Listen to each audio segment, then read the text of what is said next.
Mga 50 ml yan for 30 seconds.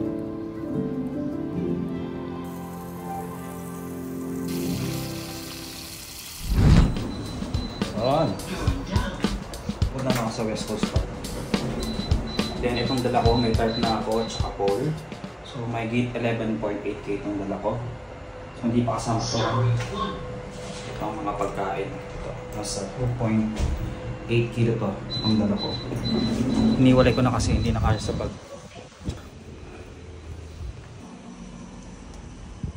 Dito na ako sa West Coast Park. So, maraming buwan, halos walang tao dito. Gusto nyo ng tahimik na lugar? Dito kayo pumunta. Mukha siyang boring kasi konti lang yung camping area dito.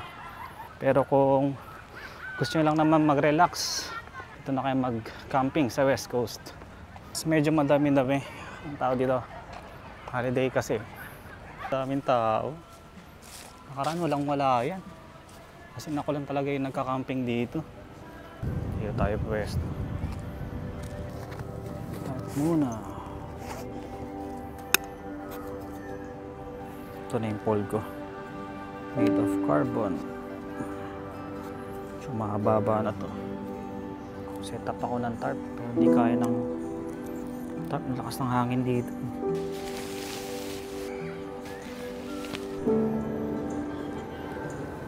So bali yan yung setup ko. Magmupuan ko, ground chair. So natapos na nilang mag-pitch ng tent. Medyo nahirapan ako sa tarp kasi mahangin. So hindi ko muna siya magamit ngayon. Siguro mamaya i-setup ko yung tarp pag hindi na masyadong mahangin-hangin dito. Ang hirap. Then ayan, magluluto muna ako at magme-merienda muna saglit. Ngayon ay nasa 6:30 na. Yung upuan ko medyo mababa na siya. Yung dating dinala ko yung chair zero, mas mataas dito. Ayos ba? Ngayon ay kukuha muna ako ng tubig.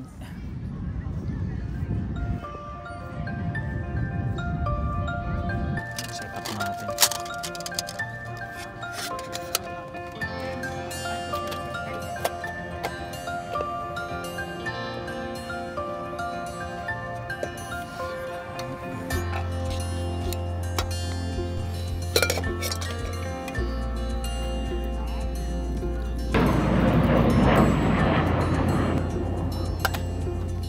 Ito yung bago kong lutuan ng GSI.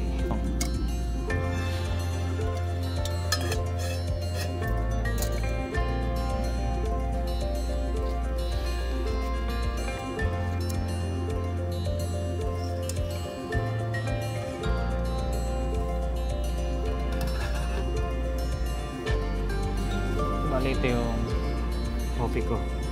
Dinarain ko na sa bahay para hindi na ako magdala ng grinder bawas sa bigat. Bali nadala ko na yung aking snow peak.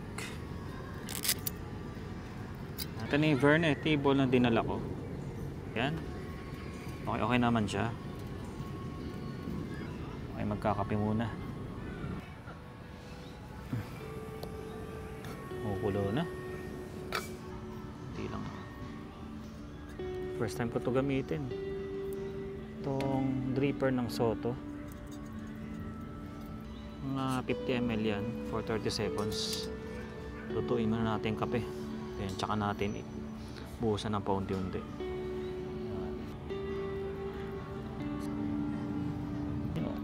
Wow, amazing. Then lagay natin dyan. Napaka-romantic naman, guys. Mas okay kung may basurahan kayong malapit sa tapat niya para tapon-tapon ng kape.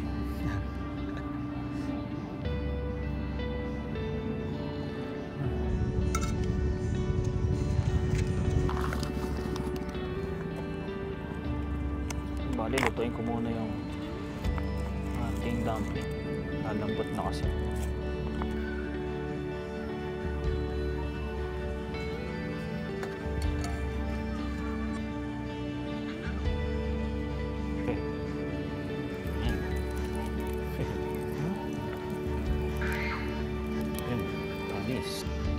Compared to sa titanium, ang bilis niya masunog. Ito, pantay yung init na nadidistribute na sa dumpling.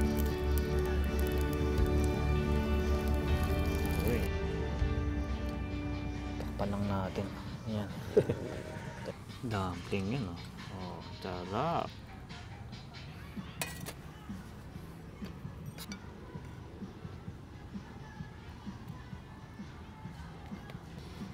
Sarap yan, oh.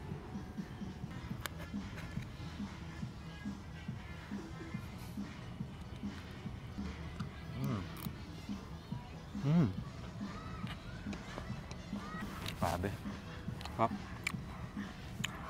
Nabis tong luya. Tapos suka at saka toyo. Babad natin.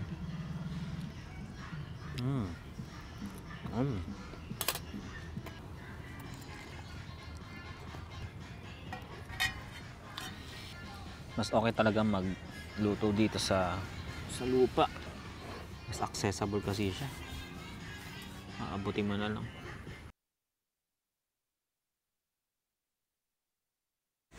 So bali yun ang nabili natin. So bumili lang ako ng isang piraso. Aray ko. Salt and pepper.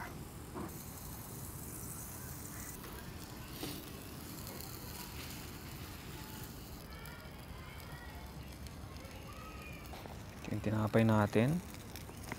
Ay ko na siya dito.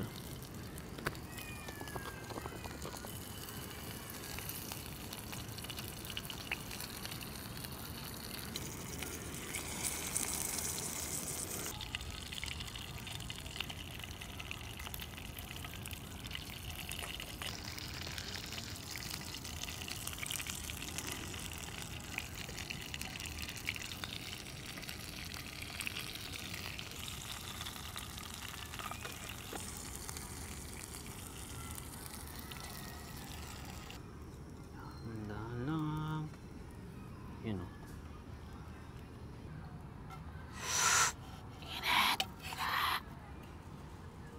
Sarap. Come on, guys. Grabe cheese, oh. Yung ating ketchup. Ketchup. Sarap, oh.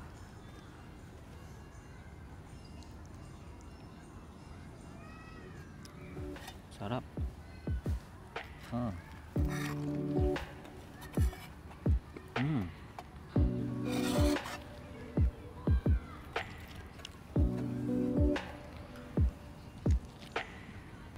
Drinks natin.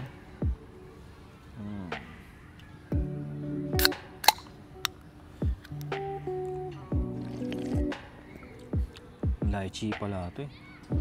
Salty lychee.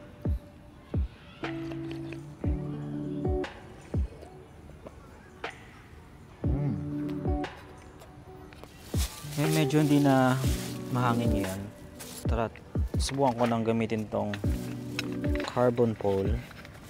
Ito yung carb ko na nabili kong sa Taobao.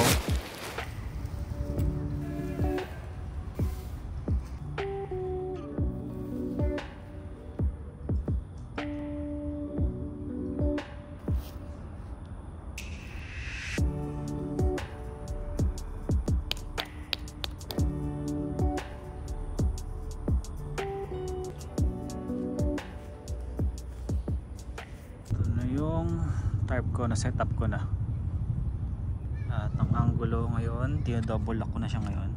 So dalawang peg nilagay ko, isang nail tapos isang nail pa dito. May nalaman ako dito sa Verne table. So sturdy pala talaga siya. Kailangan mong isuksok ng maigi itong apat na bakal sa slot para pumasok dito. Ngayon okay na, oh. Ang tigas na. Pinasingaw ko na yung loob kasi para magkasya sa loob ng bag ko. Ito garlic butter flavor. May pa-zoom pa yan. Ito yung natin, pang soju natin. Soju na nabili ko sa Fairprice. Sa Pinas, napakamura ito sa mga K-drama. Pinapaikot. Yeah. Ano nga ba yan? Nalimutan ko. Yun. Yun. Kuha ko.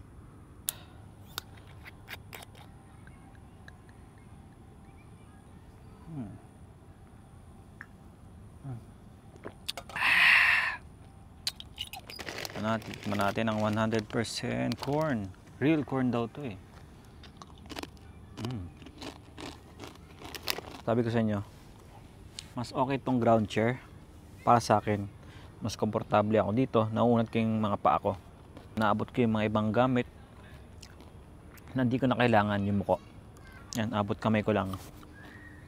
Diba? Mas feel mo yung camping talaga pag nasa malapit ka sa lupa. Promise. Try nyo din. Tapos walang table na mataas. Saka hindi masyadong komportable. Ayun, yun yung essence sa akin ng camping. Tapos tingnan mo, wala man akong electric fan dito. Parang wala ka sa bahay, ganun. Yun yung gusto kong ma-feel pag nagka-camping. Yun, maalala ko nga pala, itong camping ko ay isang selebrasyon para sa akin, para sa ating lahat. Dahil 100 plus subscriber na ako sa YouTube sa wakas. Nagpapasama ako sa mga ibang nag-subscribe sa akin na tunay. Kahit 100 plus lang tayo, okay na sa akin. Enjoy. Cheers. Saya lang kasi nagbunga yung mga paghihirap ko dun sa paggawa ng video, paggawa ng content. Ito lang, mahirap taga gumawa ng content mag-isip. Very spontaneous lang nangyari tong camping na to. Kasi account ko sa YouTube, kung ano yung mga paglalagay kong mga content, kahit ano, kala ko need kong mag-focus sa isang niche. Pero yun pala, okay lang pala gumawa ka ng iba't ibang video hanggang sa makuha mo yung tamang timpla kung saan ka nararapat na content. Ayan, bigla na lumabas ng content ng camping, which is pabor sa akin at mahilig na sa camping. Tsaka nag-enjoy ako. Iba nagko-comment masaya sa mga ginagawa kong content.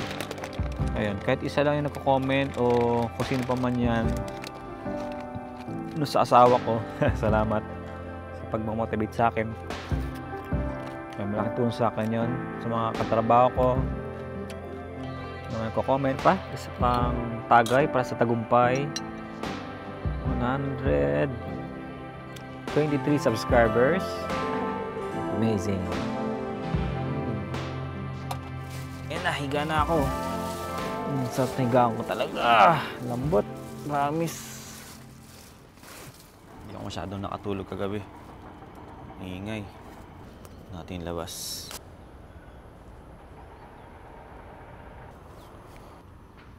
Bali, yan yung tarp na ginawa ko kagabi. Tibay din pala ito kahit manipis. Tapos ang gaan, carbon.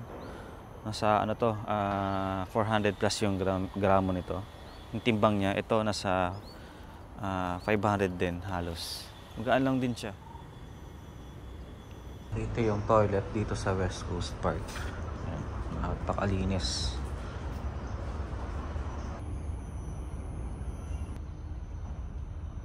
Itong area lang nito. Ito yung pwede ka lang mag-camping. Ito, mula doon, dyan lang. Doon sa pwesto ko, tsaka doon sa dulo. Doon lang pwede mag-camping.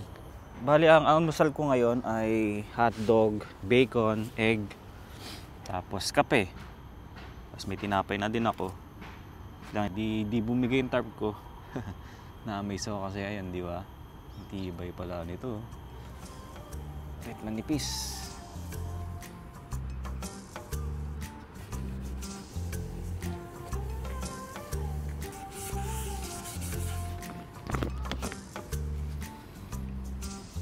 Coffee.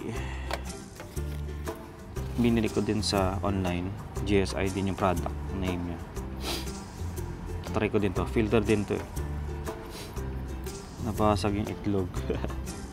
Pero okay lang. Buti nandito sa loob ng ating ziplock. Loob niyan ay mayroong bacon. Ayan o.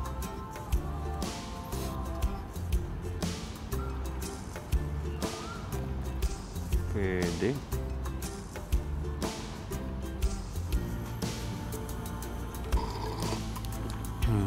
Sarap.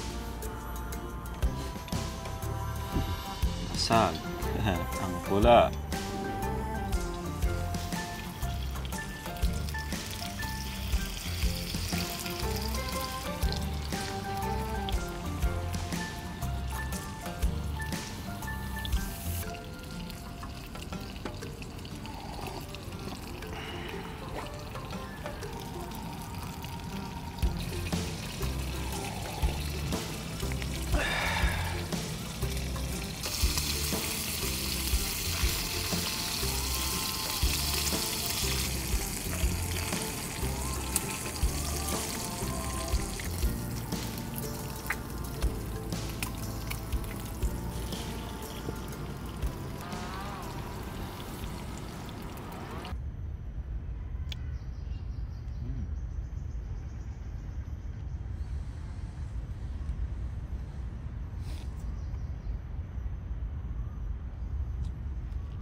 upuan ko. Nakapagpunta ko ng aking legs. Habang chill.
Tayo ng ice cream.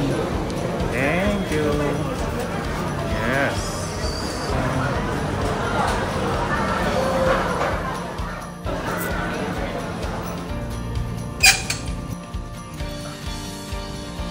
Yan ay 12:30 na ng tanghali.